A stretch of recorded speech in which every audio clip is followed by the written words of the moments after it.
Pasukan lintas udara Grad Rusia meluncurkan sistem rudal multi peluncuran dalam operasi militer khusus. Rekamannya diunggah di akun Telegram @emoderasia pada Sabtu 12 Mei 2023.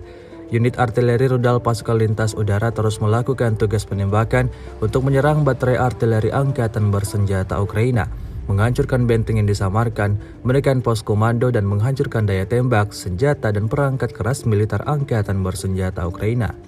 Saat melakukan pengintaian udara, kru UAV mengungkap posisi angkatan bersenjata Ukraina yang disamarkan dan menyampaikan informasi ke pos komando artileri.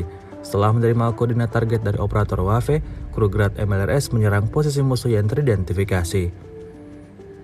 Hingga video ini beredar, beragam komentar dituliskan warganet.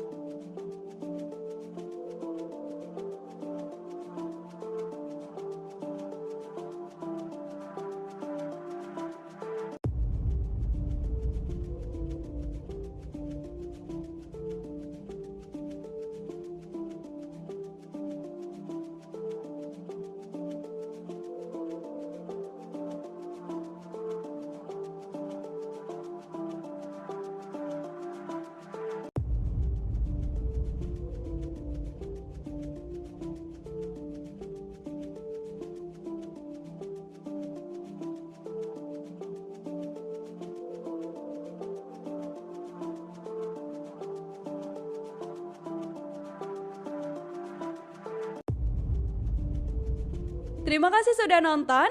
Jangan lupa like, subscribe, dan share ya.